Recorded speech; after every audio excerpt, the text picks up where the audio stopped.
Hey guys, one quick thing. Please go support The World is Your Bowl of Noodles on Instagram, TikTok, YouTube, LinkedIn, all the platforms, whenever you can find us, Facebook. Please, please, please, I don't want to go begging, but please go support us, go follow us. And just truly, truly thank you for being here. Thank you for just being on this podcast. And please go support all of our initiatives and as well the people who are on the podcast. And just thank you for being here and enjoy the video. Hello, everyone. Okay. Welcome to the World is Your Bowl of Noodles, Slurp Noodles, and Chat. I am the host, Jordan Ibukwe, and today we have a very special guest talking from Uganda. Please give it up for Christine Zawedde, who is an advocate for period poverty and as well as girls' education in Uganda. And please give her a round of applause. She is absolutely amazing, and I cannot wait to hear what she does and the amazing things that she does for people in Uganda.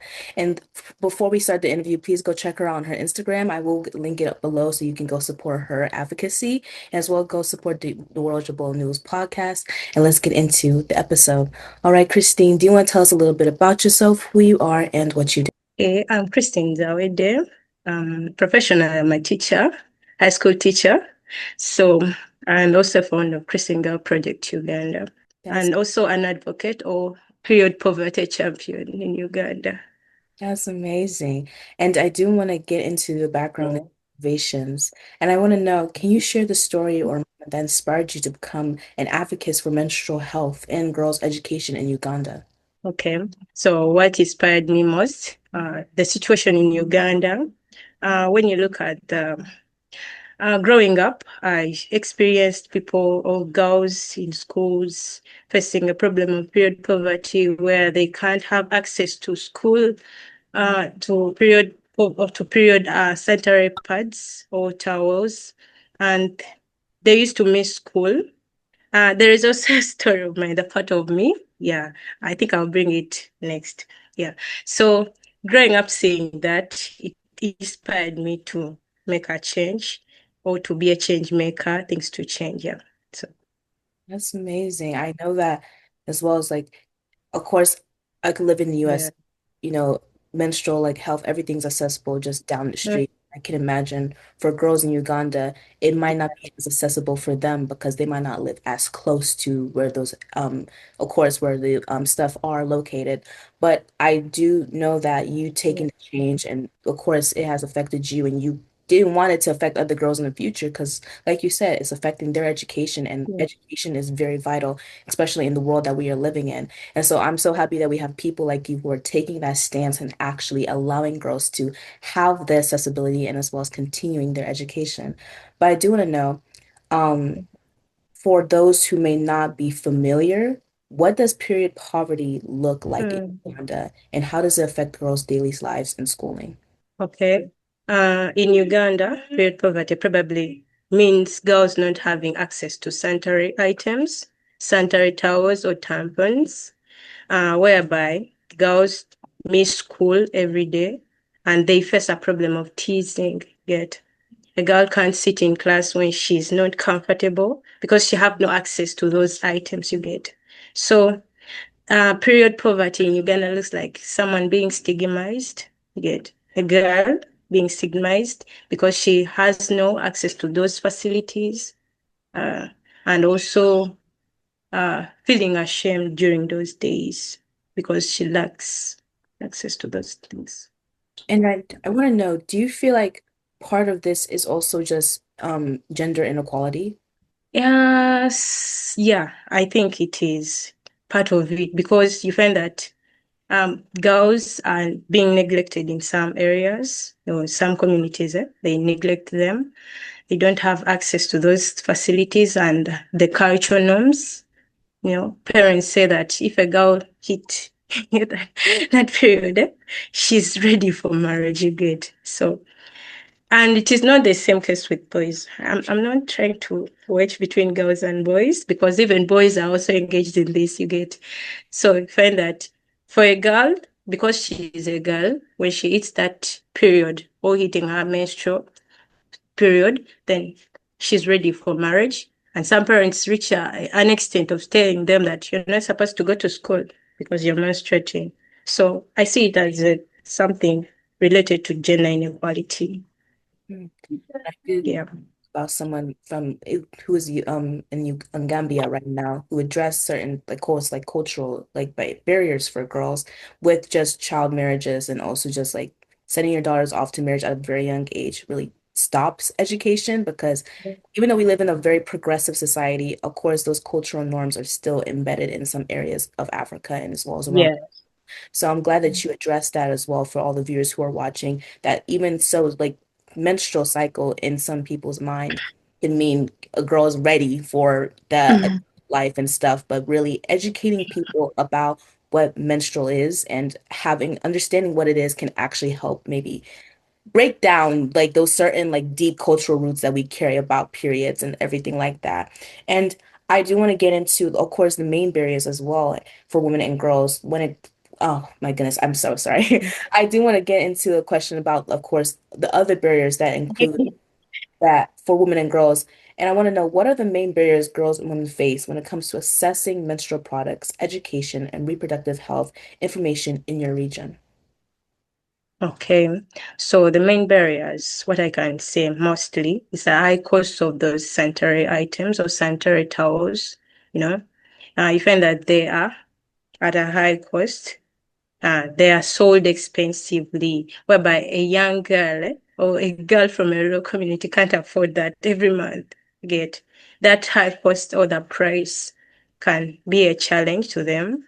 It's one of the barriers. Also, one of the barriers are the cultural norms or the stigma girls face from home or in the local communities, also at school. So at home, she's stigmatized. Then when she reaches school, when she reaches school, she's also stigmatized because of that shame. Hey, people can start that the fellows. I'm a teacher, I know. They start teasing them, and she feels uncomfortable. So this can make them miss school. They like if she's in or during a menstrual period or she's in her periods, she will decide, today I'm not going to school, you know, because when I go to school, I'll be stigmatized or they'll tease me. So what I think can be done is to subsidize or to provide them at a free cost or cheaper prices by their governments. And also engaging people in awareness and training people or schools that it is normal for a girl to menstruate. Yeah. And I do want to know, because I know you have a nonprofit organization that helps with girls' education as well. And I want to know how has your nonprofit helped decrease the stigmas of girls with their menstrual cycle and also help provide better education for girls and better accessibilities for menstrual um stuff. Okay. Christinga Project Uganda. So far in our missions, we have managed, through training and spreading awareness. So far it is in the local communities of Uganda, whereby we go and talk to the community leaders, we talk to parents, we tell them that it is normal for a girl to menstruate, you get. Your girl is not supposed to jump into marriage the moment you see that she has started menstruation unit. So I think we have done, but still more is needed to be done. Get. Exactly. More is needed to be done. But I do want to tell people out there who are watching, please go support Christine and her nonprofit organization as well as her Instagram to address more of menstrual health towards people and especially girls in Uganda and to make more awareness on that and to help girls with their education as well. But leading back into the episode, I want to know how does I know that you did discuss how period poverty can like stop girls from coming to school due to just the feeling of Yeah. shame. But what can be Mm, to, I know you addressed this too, but like maybe if we can clarify on that more, but what can completely be done maybe for governments or for like bigger people in power to help stop that from happening? okay, thank you. What can be done? I think the first one being the major barrier that the high cost. What can be done by the government is to subsidize these sanitary pads, I think. That is the most thing that can be done because if when you look at the girl in the local community, she can't afford that. So if it is on the Mhm. government to do the subsidization, it can help more girls to stay in school, especially rural. communities, girls in the rural communities or rural schools, and also extend menstrual health education to the curriculum. Yeah, it should be included in the school and the how can we call it? How do we call it? The school curriculum. Yeah, they include it, and so that everyone can know that it's normal, you know, when it is included in the school curriculum. Girls can be taught that even if a parent comes out and say, my daughter not going to school again after menstruation, she'll stand firm and say, no, my teacher told me this and this. I'm supposed to go back to school. And also engaging boys in this. Yeah. If boys are trained, they won't be able to tease girls. They will not be mockers. Instead, they will support girls. Exactly. Yeah. The governments, yes, they have put it in the policies. Yeah. That menstrual health is one of they have talked about in some policies, but they should furthermore implement it, put it into action. Hmm. As I said, more is needed to be done. Yeah. Though they have talked about it, but still they need to implement it further. Yeah. Or follow up, you know? Yeah. Or follow up because you can set up a policy you want it to be implemented, but if you don't follow up, can't work out. It's true. Yeah. I feel like that's what all you said was Mm. like important as well. It's just so sad that people don't care as much as they need to about certain topics like this because it's what we have to do, what we have to go through. And I like that you took that in your own hands, even though the government wasn't doing a great job at it. You said, you know what, I'm going to do it, even though I might not have like a lot of power. I have a ton of power that I can do to help the girls around me in my area, in my country. And so hopefully in the future, your nonprofit as well as your advocacy will grow bigger and beyond. It could spiral into help girls all over Africa who have period poverties as well. And I do want to Yeah. get into your nonprofit organization. And can you tell us about one of your most impactful programs or initiatives? What was it? Who did it reach? And what were the results? Okay. So far, uh, according to what you have been doing now, churches in the local communities of Uganda, we managed to distribute sanitary towels to girls in the local communities of Uganda and also engage in the training or the conversations between the local communities leaders and also parents. I talked about that. Yeah. So going back, it was, let me remember, it was last year. Yeah, last year, 2024. Yeah, we managed to do that. That is engaging with the community leaders and the parents, talking about menstrual health and how it's supposed to be taken, and also how girls are supposed to be treated or reducing the stigma. Yet.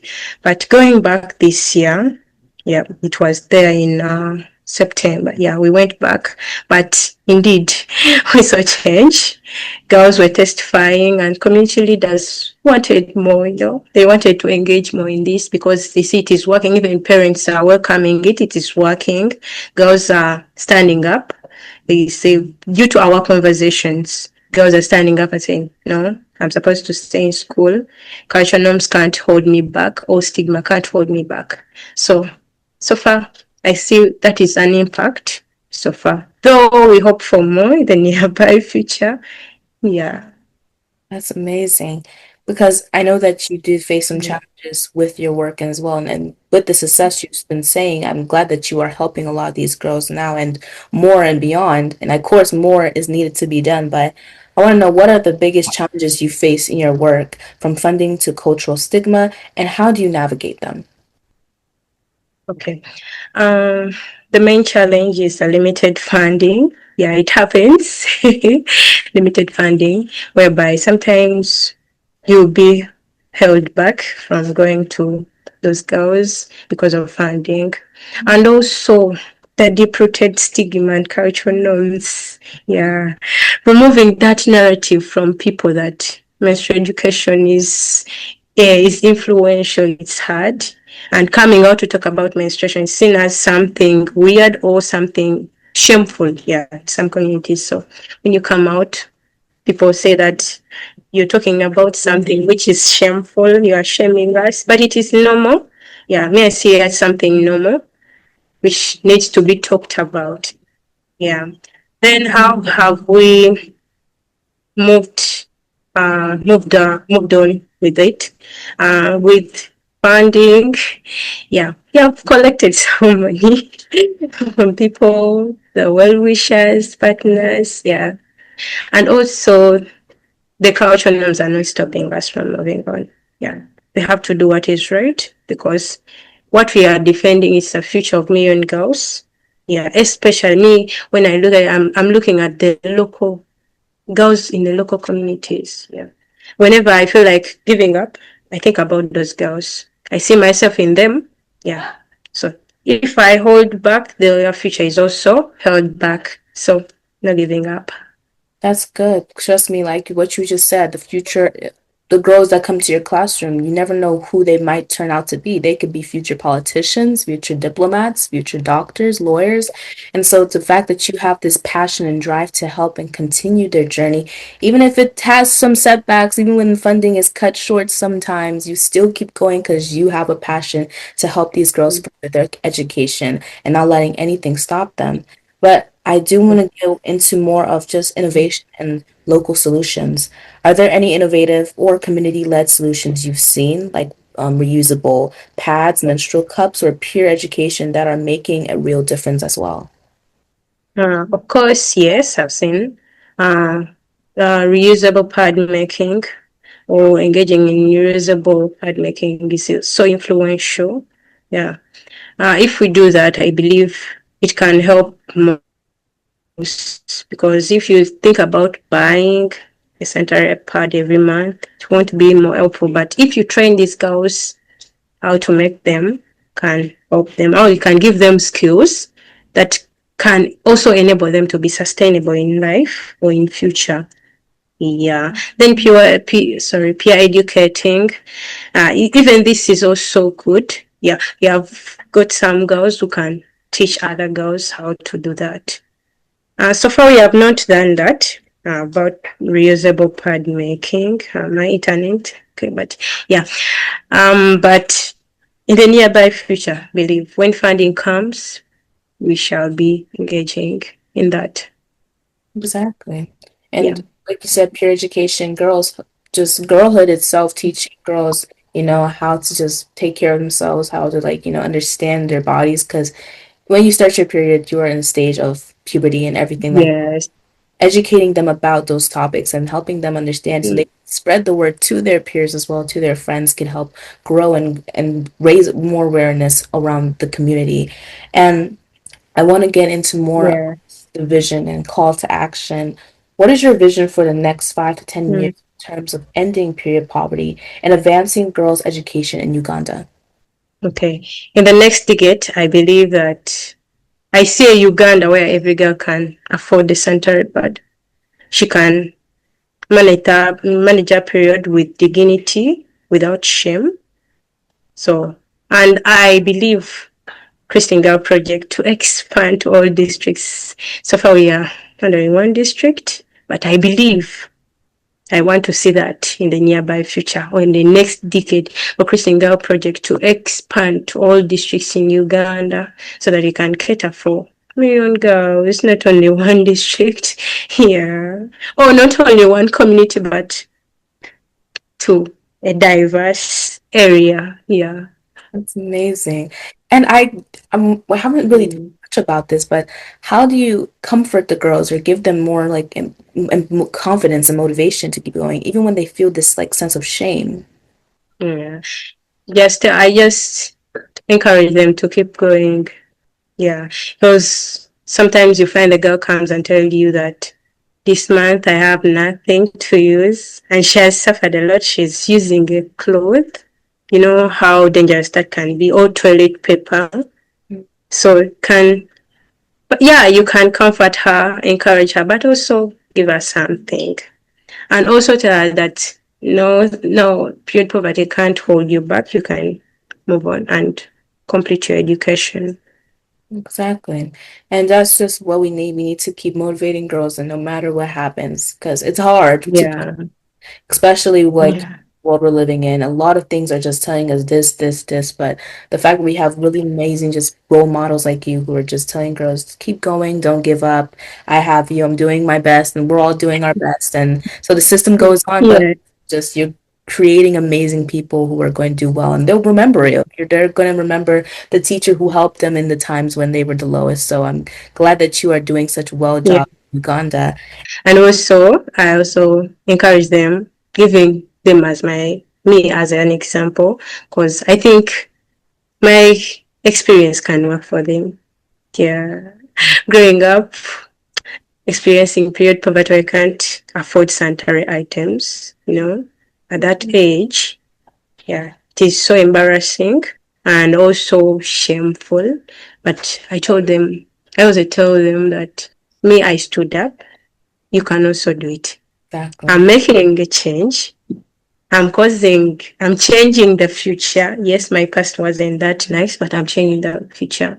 I know you can also make a change. Don't let this hold you back. You can do it or you can make it better in life. That's important. Like the past is never going to be perfect. Never all Yeah. rich people, everyone was born with a lot of money, with a lot of just like stuff, but that's not life. Everyone is giving a different childhood. And so we have to learn from our childhood and say, this was who I was.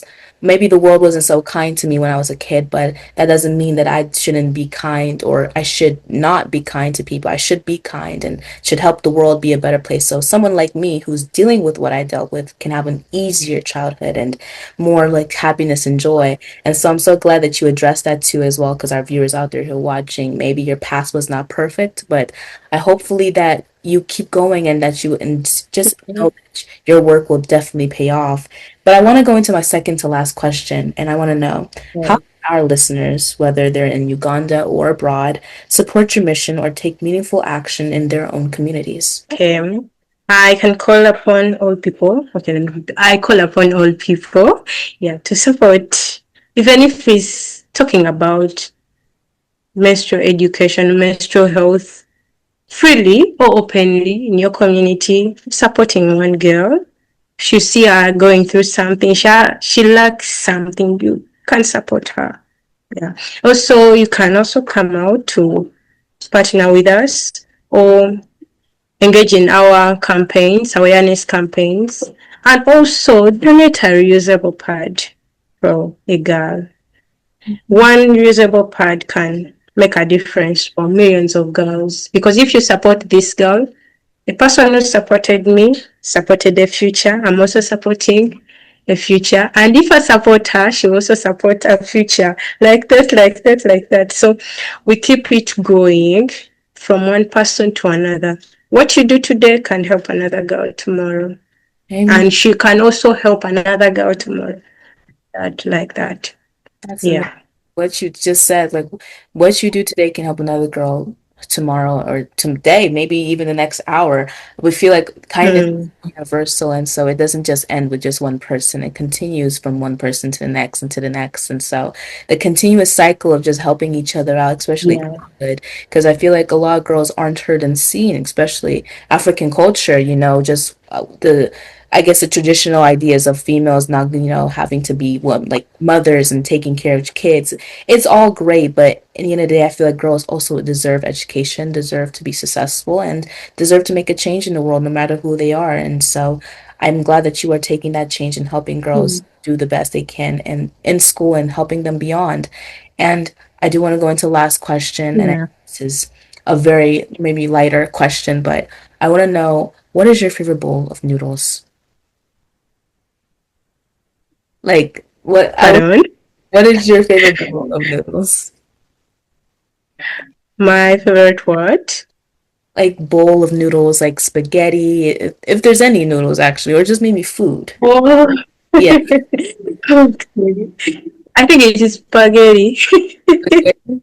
Oh my goodness. My mom makes she makes kind of I would say Nigerian spaghetti, but she doesn't use traditional American sauce. She uses like this stuff that we would use for stew, but she just puts it in spaghetti. And so I usually eat it with like egg or chicken, but it's really good. So that's one of my favorite noodles. But thank you so much, Christine Zawedde. You are amazing. Your words are very wise. And I pray that you continue your mission and just help girls all over the world, especially Uganda, to help end period poverty and to continue the rise of female education. Okay, thank you so much as well, Jordan. God bless you. Yeah.